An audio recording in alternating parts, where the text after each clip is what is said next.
ಉಳಿದ ಅಭ್ಯರ್ಥಿಗಳ ಘೋಷಣೆ ನಾಳೆ ನಾಡಿದ್ದು ಆಗಬಹುದು. ಈ ಬಾರಿ ಲೋಕಸಭೆಯಲ್ಲಿ 20 ಸ್ಥಾನಗಳನ್ನ ಗೆದ್ದೇ ಗೆಲ್ತೀವಿ ಅನ್ನೋ ವಿಶ್ವಾಸ ಕಾಂಗ್ರೆಸ್ನ ನಾಯಕರು ಹೇಳ್ತಾ ಇದ್ದಾರೆ. ಬಿಜೆಪಿಯವರ ರೀತಿ ನಾವು ಸುಳ್ಳು ಹೇಳೋದಿಲ್ಲ ಅಂತ ಹೇಳಿ ಸಿದ್ದರಾಮಯ್ಯ ಅವರು ಮಾತಾಡಿದ್ದಾರೆ. ಬಿಜೆಪಿ ಜೆಡಿಎಸ್ ಮೈತ್ರಿಯಿಂದ ನಮಗೆ ಅನುಕೂಲವಾಗುತ್ತೆ, ಕೆಲವು ಗುಟ್ಟುಗಳನ್ನ ಹೇಳೋದಕ್ಕೆ ಸಾಧ್ಯ ಆಗಲ್ಲ ಅಂತ ಹೇಳಿ ಸಿಎಂ ಸಿದ್ದರಾಮಯ್ಯ ಮಾತಾಡಿದ್ದಾರೆ.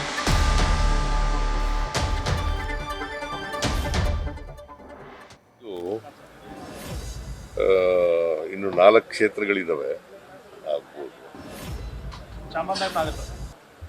ನಾಳೆ ನಾಳಿದ್ದು ಅಂತಂದ್ರೆ ನಾಳೆ ನಾರು ಆಗ್ಬೋದು, ನಾಳಿದ್ದಾರೋ ಕಗ್ಗಂಟೆ ಆಗಿಲ್ಲ. ನಮ್ಮಲ್ಲಿ ಕಗ್ಗಂಟೆಗಳೇ ಇಲ್ಲ, ಎಳೆದಾಡೋದು ಇಲ್ಲ. ತೀರ್ಮಾನ ಒಂದೇ ಸಾರಿ ಮಾಡೋದು ಬೇಡ ಅಂತ ಒಟ್ಟಿಗೆ ಆಮೇಲೆ ಮಾಡ್ತಾ ಇದ್ದೀವಿ. 20 ಗೆಲ್ತೀವಿ ಅಂತ ಹೇಳಿಲ್ವೇನೆಯ? 20 ಕ್ಷೇತ್ರಗಳನ್ನ ಗೆದ್ದೇ ಗೆಲ್ತೀವಿ. ಆ ಬಿಜೆಪಿ ಅವ್ರ ತರ ಸುಳ್ಳು ಹೇಳಲ್ಲ. 28 ಗೆದ್ಬಿಡ್ತೀವಿ. ಗೆದ್ದಾರ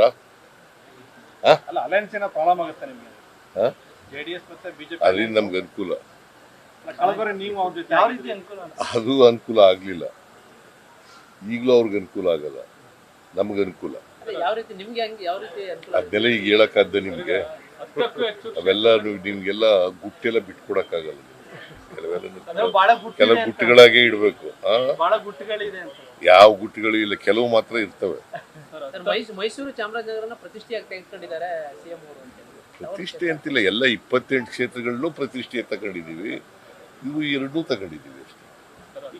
ಯಾವಾಗ ಎಲ್ಲ ಎಲೆಕ್ಷನ್ಗಳು ಕೂಡ ಪ್ರತಿಷ್ಠೆಗೆ ತಗೊಂಡಿದ್ದಾರೆ. ಈ ಶಿವಣ್ಣ ನಿಂತಿದ್ದಾಗ ಪ್ರತಿಷ್ಠೆ ತಗೊಂಡಿಲ್ಲ. ಶಿವಣ್ಣ ಗ್ಯಾರಂಟಿ ಯೋಜನೆಗಳು ಕೈ ಹಿಡಿತವ ಅಂತ ನಂಬಿಕೆ ಇದೆ? ಅವು ಮೇಜರ ಕೈ ಹಿಡಿತವೆ. ಯಾಕಂತಂದ್ರೆ ನಾವು ನುಡಿದಂತೆ ನಡೆದಿದ್ದೀವಿ. ಬಂದ ತಕ್ಷಣ ಜಾರಿ ಮಾಡಿದ್ದೀವಿ. ನಾವು ಅಧಿಕಾರಕ್ಕೆ ಬಂದ ತಕ್ಷಣ ಜಾರಿ ಮಾಡ್ತೀವಿ ಅಂತ ಹೇಳಿದ್ರು, ಜಾರಿ ಕೊಟ್ಟಿದ್ದೀವಿ. ಅವಕ್ಕೆ ಈ ವರ್ಷ 5 ಗ್ಯಾರಂಟಿಗಳಿಗೆ 36,000 ಕೋಟಿ ಖರ್ಚು ಮಾಡಿದ್ದೀವಿ. ಮುಂದಿನ ವರ್ಷ 52,009 ಕೋಟಿ ರೂಪಾಯಿಗಳನ್ನು ಇಟ್ಟಿದ್ದೀವಿ. ಸೊ ಬಿಜೆಪಿ ಅವ್ರ ತರ ಸುಳ್ಳು ಹೇಳಲ್ಲ. ನಾವು ಏನು ಹೇಳ್ತೀವಿ ಅದನ್ನು ಮಾಡ್ತೀವಿ. ಇನ್ನು ಗುಬ್ಬಿ ಶ್ರೀನಿವಾಸ್ ಹೇಳಿಕೆಗೆ ಸಿಎಂ ಸಿದ್ದರಾಮಯ್ಯ ಸ್ಪಷ್ಟನೆ ಕೊಟ್ಟಿದ್ದಾರೆ. ಒಳ್ಳೆ ಯೋಜನೆ ಕೊಟ್ಟಿದ್ದೀನಿ, ಅದಕ್ಕೆ ಮುಂದುವರಿಯಬೇಕು. ಈ ಅರ್ಥದಲ್ಲಿ ಗುಬ್ಬಿ ಶ್ರೀನಿವಾಸ್ ಹೇಳಿಕೆಯನ್ನ ನೀಡಿದ್ದಾರೆ. ಎಲ್ಲ ಒಳ್ಳೆ ಕೆಲಸ ಮಾಡಿದ ಮೇಲೆ ನಾವು ಗೆಲ್ಲೇಬೇಕಲ್ವಾ, ಲೋಕ ಚುನಾವಣೆಯಲ್ಲಿ ಗೆದ್ದೇ ಗೆಲ್ತೀವಿ ಅಂತ ಹೇಳಿ ಸಿದ್ದರಾಮಯ್ಯನವರು ವಿಶ್ವಾಸ ವ್ಯಕ್ತಪಡಿಸಿದ್ದಾರೆ.